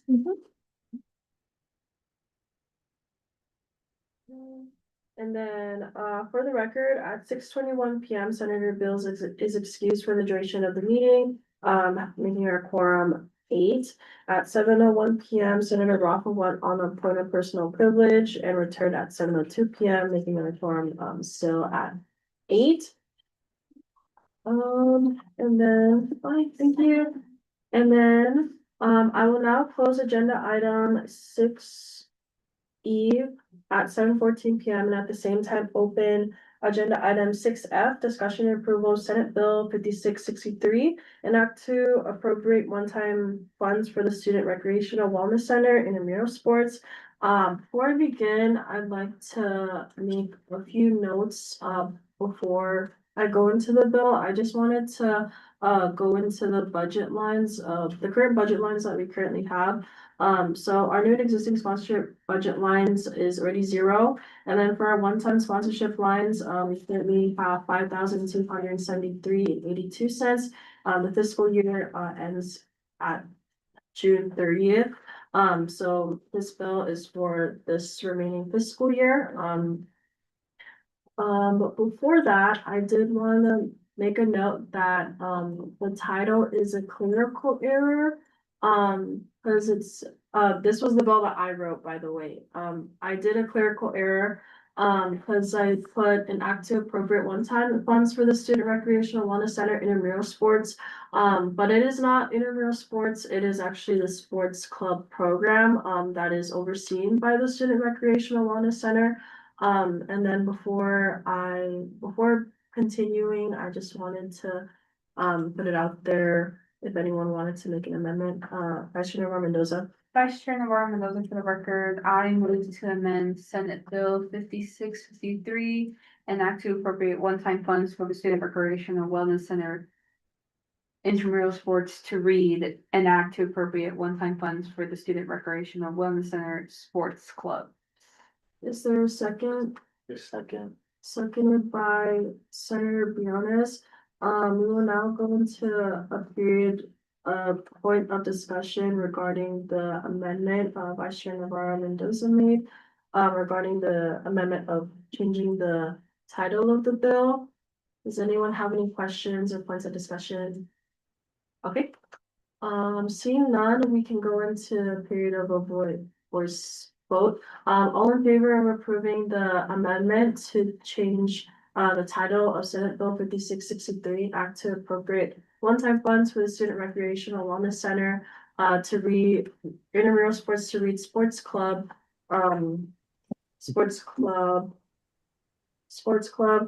please say aye. Aye. Aye. Any opposed, please say nay. Okay, with 8-0, the amendment has been passed. Okay, now I can finally start presenting. I first just wanted to thank everyone from the Student Recreational Wellness Center, as well as the people from the hockey club for waiting and being so patient. I'll first give an overview of the bill itself.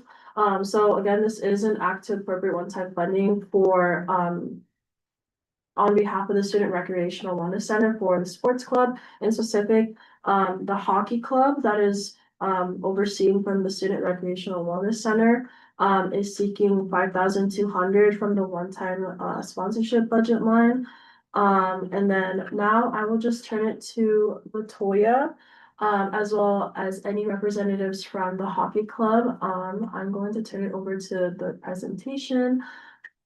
But when you do speak, please make sure to introduce yourself. All right, so my name is Latoya Burtis. I'm the Associate Director of Programs at the Rec Center. And I have 2 other folks with me here today, and I'm going to let them introduce themselves as well before we go ahead and get started with our presentation. Yeah, I'm Sean Aaron? Kerriman. Oh, sorry. Go ahead, Sean. I'm ahead. Sean Kerriman. I'm a player on the hockey team. Sorry to cut you off, Aaron. No problem. And I'm Erin Farah. I'm the Executive Director of the Student Rec and Wellness Center. Perfect. All right, so my first slide is going to be an overview just about sports clubs in general. Charlotte, can you flip the screen Yes. page? Yes, also, I just wanted to give a quick disclaimer. We are kind of on a time crunch, because the student meeting closes at 8. Just wanted to put that out for reference for everyone in the room. But yeah, I'll continue. I got you. We'll be quick. We'll be quick. So just a quick overview. Currently, we have 19 sport clubs. We have 2 in the waiting gates, and so we're looking at FY27 having 21 clubs. We've got approximately 570 student athletes. They went on 34 events that required travel. And between all of our student athletes, between the intramural fields, Rebel Park, the MPE building, and our rec center, our student athletes have put in over 1,350 hours of practice time. So just to kind of give you an idea of their passion and their dedication to the sports that they play. We have 11 clubs that are using space outside of UNLV. And then next on that, our funding directly typically supports competitive travel, equipment, safety certifications, any league or association dues, and then overall general costs. Next slide. So this is a slide I think will hit home for anybody that is ever hears our sport club presentation, and that is the total revenue versus what our players are spending out of pocket to make everything happen. So right now, we operate on a $100,000 budget. Half of it comes from us at the rec center and the other half comes from athletics. And then across this, and this is across the board between sponsorships and the student life fees, we have a total revenue pot of about $432,000. Now, if you flip over to the right side and you look at our expenses, almost 140 of that is going to personnel. And then operation costs as a whole is over 900,000. So when you look at our total expenses versus our total revenue, 610,000 plus is being brought in by our student athletes, whether that's fundraising, looking for sponsors, looking for donations, the sales of stickers. I mean, you name it, and our student athletes are trying to do everything they can to make it happen. Before we turn it over, the next slide is going to start with kind of Sean's presentation on the hockey club and their mission and vision. But before I do that, I just want to see, Aaron, if there was anything you wanted to add. You muted yourself. The only thing I really wanted to add is looking at the amount that the student athletes have to come up with is extremely significant. Wanting to play your sport, continue your passion, and also represent your university as you're going to school. So as we go through this presentation for this one-time funds, keep us in mind for the future that all of these student athletes have to do this year after year after year. All right, so with that being said, if you can head to the next slide, I'm going to pass it over to Sean. Hey guys, Sean Karaman. Thank you guys again for having me. I really appreciate the opportunity to speak in front of you guys. So our funding request for fiscal year of 26 is $5,200 will go into Y. I'm a sophomore on the team and I couldn't have enough great things to say. Pictured on the right is from the year we won our national championship my freshman year with our captain, Matias Del Monte, who I now work with out in Henderson for my internship. He's an associate. So we go to the next slide. So our coaches are ex-UNLV hockey players themselves, and when they were thinking about what they were trying to start, they decided that they wanted to be a culture first program, and we see that every day. We're a student-run competitive club sport representing UNLV at the regional and national level. We obviously focus on having a competitive club hockey team every time we step on the ice, both at a regional and national level. But I think the things that they instill in us off the ice are just as important. As you can see by our mission statement, develop student athletes through competitive hockey, foster team culture, and represent UNLV with excellence on and off the ice. That's not just a mission statement that's thrown out there, that's repeated to us regularly and something that we all buy into because we truly believe it. Next slide, please. So when we're trying to answer the question of how the $5,200 will be used, uh, the answer really lies in conference and league dues. because they've seen a really dramatic increase this year, and this request directly addresses that cost pressure. So there's a large portion of expenses like ice time rentals, uh, travel expenses, equipment, admin. Hockey's not a cheap sport, and these guys do a lot of fundraising and things like that to keep us on the ice. But then there's things like our league, which was previously $2,200. They just increased it to $5,000. And our division, which we were also back-to-back champions of, uh, was previously $900, and they did a $200 increase to $1,100. Next slide, please. So why does this funding matter to us? Um, the big thing is that it removes financial barriers. Ice time and travel costs are the primary limits for us. Ice is extremely expensive in this town, and it's hard to come by living in a desert. So uh, that's something that we have to fight regularly just to step on the ice. It reduces the member burden. Funding directly lowers the out-of-pocket cost for each individual. Uh, every single kid on our team is paying their dues, and they're not cheap either compared to some other clubs, but it's something that we buy into because we really think it's worth it. It elevates our competition. We've gone to the national tournament for several years now, and we won it just a year ago. Um, Excellence is definitely our expectation, and we hold ourselves to that standard. And you could see that with the product that we put on the ice and the experience that we deliver at our home games. Campus life and retention, investing in our students' well-being, school pride, and campus engagement beyond the classroom. That's pretty straightforward right there. And our alumni and donor network, which has been unbelievable. I can't say enough good things about how involved the guys that have graduated and come back to our program to offer our seniors jobs, to just give advice. They've been phenomenal to each and every single one of us, and I think it speaks to the level that we operate at. Equitable access. Club sports deserve comparable support to varsity programs, given similar operational costs. Obviously, as student-run organizations, every dollar really does get stretched and go a long way for us kids. Next slide. Uh, so why this committee? UNLV hockey operations for a year amount to around $610,000, and we are eligible for the Sports Club Council funding. And there's currently 19 clubs and only $100,000 available in that pot. We do a lot of sponsorships and fundraising to generate supplemental income to reach that $610,000, but we cannot reliably cover our core operating expenses.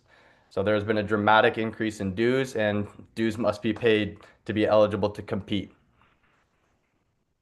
Next slide, please. So that's pretty much it. I thank you guys again for the opportunity to speak in front of you all, and open to any questions along with Aaron and Latoya.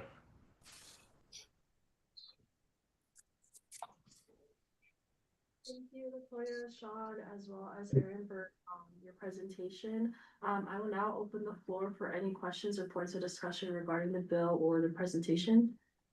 Advisor Dow. Hey everyone, I thought I could add a little extra context to this conversation. So I'm going to give some points without going too far into what could be considered future business.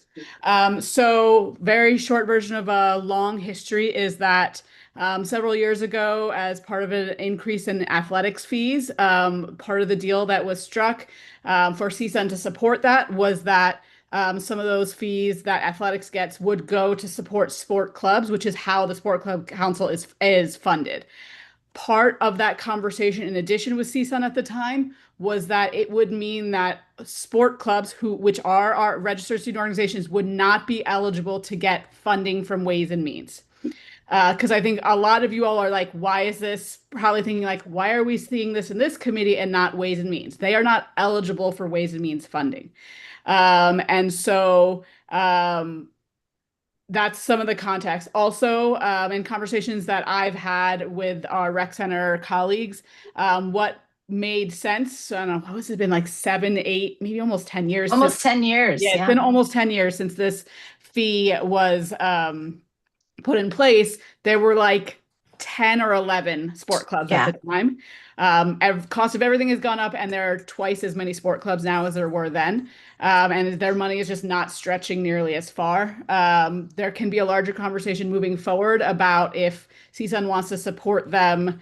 And if so, that would be through a sponsorship, not through Ways and Means funding. That's the most I'm going to say on that, because everything else would be considered a discussion of future business. But that is why you all are seeing this here. In general, while they're proposing this be go specifically to the hockey club, what I would encourage you all to think of is less about this going specifically to the hockey club and more about adding funds to the sport club council's overall pot, because we don't manage how the sport club council gives out their money. Part of that deal, when we said that they wouldn't be eligible for Ways and Means funding, was that we also wouldn't be involved in how they gave out the money that the sport club, that fee, that's not CSUN money, that's their money. And so they, the sport club council and their advisors, they divvy up how that money goes. I would encourage you all to think that you are giving more money to the full pot of sport club councils, and that this is how the rec center and advisors have chosen that money should be distributed out of that pot. That would be my recommendation of how you think of this, as opposed to it being like a Ways and Means funding that's kind of getting passed through a weird channel. Happy to answer any questions. Thank you, Advisor Dow, for the clarification as well as the more context regarding the bill. Does anyone have any questions or points of discussion regarding the bill? Senator Taylor? Senator Taylor, for the record, I want to thank Latoya and Aaron and Sean for that presentation. Sean, I am very excited about this bill, and I will let you all know now that you have a staunch supporter for future considerations without going into any future business. I love how athletics bring us all together. Quick story, when you all won the championship, you did a beautiful tour, going many places, carrying the trophy. And one night we were all at the softball game for the Lady Rebels, and all of the team were there. And a couple of us in the audience bought a round of beer for you guys. I trust, being a sophomore, you didn't take part of that. But I am truly excited about the work you guys do, and happy to support and look forward to a partnership moving forward. I yield the floor. Thank you, Senator Taylor. A.G. Reyes? A.G. Reyes, for the record, question for the chair. Just so I understand correctly, so the purpose of your bill is to go give funding for the sport club council, correct? Yes. So yeah, it'll be going under the sports club council, but like under the sports club council, where the money's being like distributed to is the hockey club. Okay. Yeah. Okay. Does anyone have any other questions or points of discussion regarding the bill? Okay, seeing none, we can go into a roll call vote. Vice Chair Navarro Mendoza. Yay. Senator Briones. Yay. Senator Goodman. Yay. Senator Hankins. Yay. Senator Oliver. Yay. Senator Pui. Yay. Senator Rafa. Yay. And then Senator Taylor. Yay. Okay, with 8 to 0, Senate Bill 5663 has been passed. Thank you very much. Thank you for hearing us out and letting us come to speak to you tonight. Thank you. Yes. Thank you all again, and thank you, Senator Taylor, for the kind words. Absolutely. Hope to see you this year. Thank Hope you. to see you as well. Thank you. Okay, now we're going to speed run. So now I will close agenda item 6F at 7:33 p.m. and at the same time open 4C Vice Chair reports. Vice Chair Navarro, for those for the record, I just make this quick. I will be doing summer check-ins, like how we did at the middle of the semester. We're just gonna go more in depth about how the semester went and what we want to do next semester. So just keep an eye out for that email. I get it for. Okay, I will now close vice chair reports at 7:33 PM and at the same time open for the chair reports. Okay, I'd first like to thank you all for passing the bill today for the sports club council or just the sports club in general. I had a nice time working with the student recreational wellness team as well as the other sports club council team members. Just have a couple things that I wanted to go through by. First off, I just wanted to shout out Senator Taylor for his event, the Operation Battleborn. Because if you didn't know, the Rebel Vets did an entire weekend event to honor the Rebel Vets, or also just Memorial Day weekend just in general. It was a really nice event to attend, so I just wanted to give my flowers to Senator Taylor. Me and Vice Chair Navarro Mendoza recently met with Dr. DMC and Adrian just to give updates on the survey.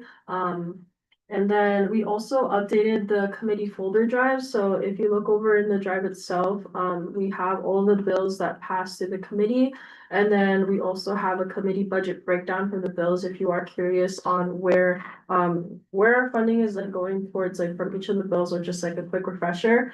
And then budget update. So now we have, if this bill does get passed up to the Senate, I think it's only $73.52. I'm okay with it rolling over to the next fiscal year, since the reallocations will be on Monday. And then for our tentative meeting dates and frequency, I think we'll be having 4 meetings for the summer because I don't want to overwork you all too much. But our next meeting will be tentatively Thursday, June 11th, possibly at 5 PM. Next will be June 25th, and then July and August, I'm thinking just 1 meeting.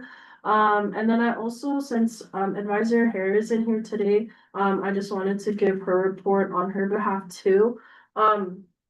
So I'm reading out her report. So we are currently changing sponsorship funding disbursements. We are moving towards a fall-spring split for FY27 and moving forward. This adjustment is intended to improve financial planning for the CSUN budget, support more equitable allocation practices across departments, and overall, this change is being implemented to reduce over allocations early in the fiscal year. Advisor Hare has reached out to the department contacts directly regarding the disbursement splits. And then the chair and vice chair have been included on these emails. So if any departments reach out to to any of you all, since you all are liaisons, with questions or comments or concerns about the split itself, please forward those emails to Advisor Hare, as well as the other advisors, Advisor Dow, as well as Advisor Palacios, and they will work with those departments directly. Yeah, that was it for my report. I will probably send up a follow-up email regarding everything that I just mentioned, because I know it was just a lot to take in. But again, thank you all so much for your hard work during this spring and also the fall semester, and I hope everyone's summer is going well. But feel free to reach out to me if you have any questions, or me and Vice Chair Navarro Mendoza will be reaching out. Okay, so now I'll close chair reports at 7:37 PM and at the same time open public comment. This is a time that anyone from the public can come and speak. Members of the public, you are limited to 3 minutes for your public comment, and please refrain from saying anything. Oh, wait. Advisor Dow. Oh, I had an advisory report, but you closed it already, so I was just gonna do it as a public comment. Okay. Yeah, I'll just do it as a public. I was just raising my hand to public comment. Yeah. Sorry. Okay. Members of the public, you're limited to 3 minutes for your public comment. Please refrain from saying anything slanderous or any defamation of character, as I have the right to limit your comment. When you come to the podium, please state your first and last name, spell your last name for the record. Does anyone have any public comment in person? Okay, does anyone have any public comment virtually or through the telephone line provided to the public? Advisor Dow. Hi, everyone. Just a couple of things. I wanted to, in addition to what Chair Cameron said about the split of disbursements, it's a cash management strategy for you all. In addition to that, something that your business manager is working on is she's going to be running some reports for all of the departments that we do sponsorships with at the end of this month, probably next week, to give to each department to know how much they have spent and what is still sitting in their sponsorship account. In addition, they will all be told that if they don't spend those funds down before the end of the fiscal year, that amount that's remaining will be reduced from how much is dispersed to them in the next fiscal year. So instead of taking the money back and then giving them the full amount the next year, because your bylaws say that they're supposed to spend the funds in the years that the funds are dispersed, if they have money left over at the end, instead of just taking that money back just to give them money again, we'll instead, so if they have $10,000 left in their sponsorship account for some reason that they didn't spend, that means they'll get $10,000 less next fiscal year. So that communication will be going out to those departments likely next week. I think that's everything for me. Thank you. And then Senator Taylor. Melvin Taylor, Taylor, for the record. I just wanted to give my thanks and appreciation to Chair Cameron for coming to our opening ceremonies last Friday for Operation Battleborn, which was an absolute incredible event for the weekend that was highlighted with us delivering 7,000 dog tags to the governor of Nevada, Lombardo, on Memorial Day on Monday. So really want to thank each of you for all of your support, particularly Advisor Dow for her kind words through email, and Chairman Cameron for showing up last Friday. Okay. Does anyone have any public comment through the telephone line provided to the public? Okay, seeing none, I will now close public comment at 7:40 p.m. and at the same time adjourn this meeting. Thank you, everyone. Thank you all. See y'all. Thank you. Oh wow. Wow.